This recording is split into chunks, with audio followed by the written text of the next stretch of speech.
Okay, we're going to continue on in our Father's Word. This is Leviticus chapter 26, verse 32. And I will bring the land into desolation, and your enemies which dwell therein shall be astonished at it. And I will scatter you among the heathen, and I will draw out a sword after you. And your land shall be desolate, and your cities waste. Then shall the land enjoy her Sabbaths, as long as it lieth desolate, and ye be in your enemies' land. Even then shall the land rest, and enjoy her Sabbath. As long as it lieth desolate, it shall rest, because it did not rest in your Sabbaths, when ye dwelt upon it. And upon them that are left alive of you, I will send a faintness into their hearts, into the lands of their enemies, and the sound of a shaken leaf shall chase them. And they shall flee, as fleeing from a sword. And they shall fall when none pursue it. And they shall fall one upon another, as if it were a sword, when none pursue it. And ye shall have no power to stand before your enemies. And ye shall perish among the heathen, and the land of your enemies shall eat you up. And they that are left of you shall pine away in their iniquity in your enemies' lands. And also in the iniquities of their fathers shall they pine away with them.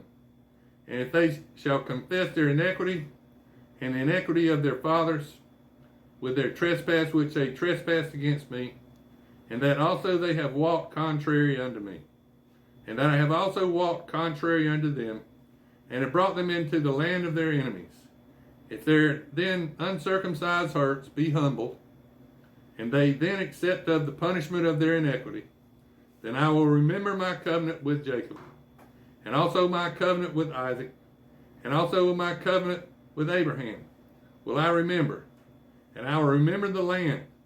The land also shall be left of them, and shall enjoy her Sabbaths, while she lieth desolate without them. And they shall accept of the punishment of their iniquity, because they despise my judgments, and because their soul abhorred my statutes.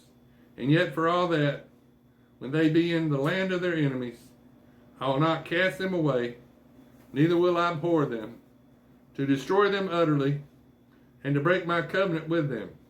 For I am the Lord their God. But I will also for their sakes remember the covenant of their ancestors, whom I brought forth out of the land of Egypt, in the sight of the heathen, that I might be their God. I am the Lord. These are the statutes and the judgments and the laws which the Lord made between him and the children of Israel in Mount Sinai by the hand of Moses. Now this is Leviticus chapter 27.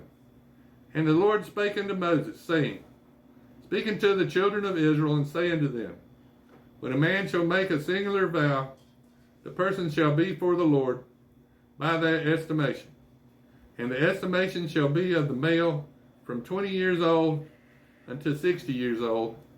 Even the estimation shall be 50 shekels of silver, after the shekel of the sanctuary. And if it be a female, then thy estimation shall be 30 shekels. And if it be from 5 years old, or even to 20 years old, then thy estimation shall be of a male 20 shekels, and for the female 10 shekels. And if it be from a month old, even unto 5 years old, then thy estimation shall be of a male 5 shekels of silver, and for the female thy estimation shall be 3 shekels of silver.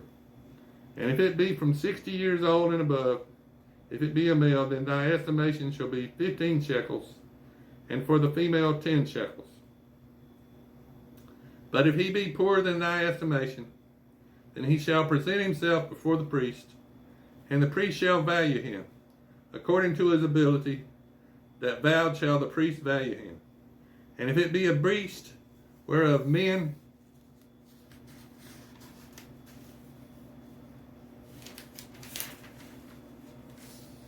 being an offering unto the Lord, that all any man giveth of such unto the Lord shall be holy. And he shall not alter it, nor change it, a good for a bad, or bad for a good. And if he shall at all change beast for beast, then it and the exchange thereof shall be holy. And if it be any unclean beast, of which they do not offer a sacrifice unto the Lord, then he shall present the beast before the priest, and the priest shall value it, whether it be good or bad, as thou valuest, whose art the priest, so shall it be. But if he will at all redeem it, then he shall add a fifth part thereof unto thy estimation.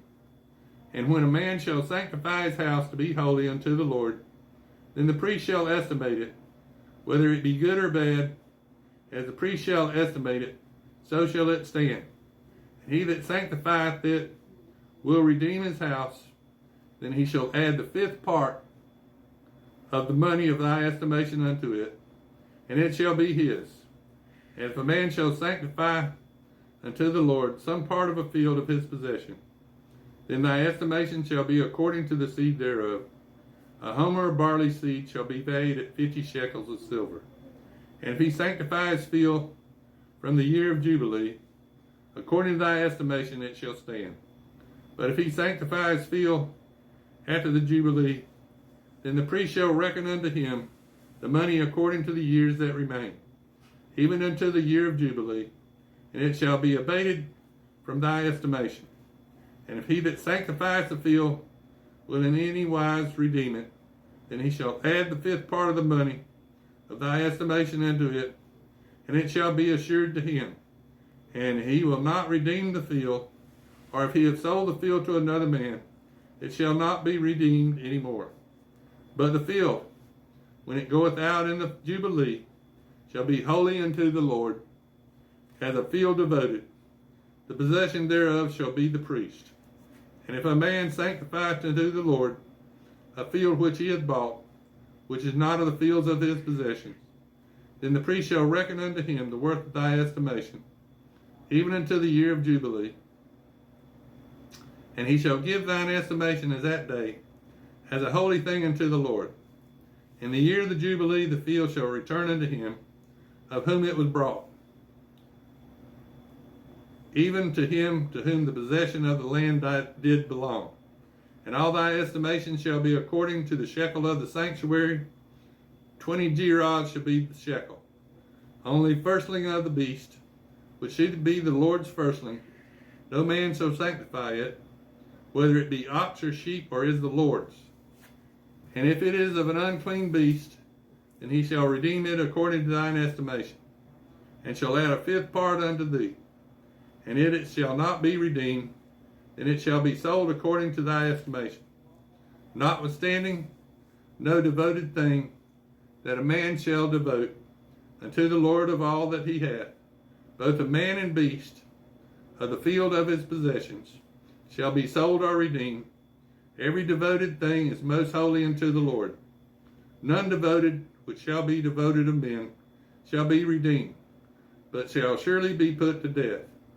And all the tithe of the land, whether of the seed of the land or the fruit of the tree, is the Lord. It is holy unto the Lord. And if man will at all redeem all of his tithes, he shall add thereof to the fifth part thereof. And concerning the tithe of the herd or of the flock, even of whatsoever passeth under the rod, the tenth shall be holy unto the Lord. He shall not search whether it be good or bad, neither shall he charge it. And if he charge it at all, then both it and the charge thereof shall be holy. It shall not be redeemed. These are the commandments which the Lord commanded Moses for the children of Israel in Mount Sinai. And this is the end of Leviticus, the third book that Moses wrote. Leviticus means the laws. Now, the fourth book of Moses is called Numbers. And this is the numeration and order, encampment and service, laws and events, journeying and order, events and laws, numeration and order, inheritance, events and laws, journeying and order, and division of the land, according to the numbers of Israel. So we're going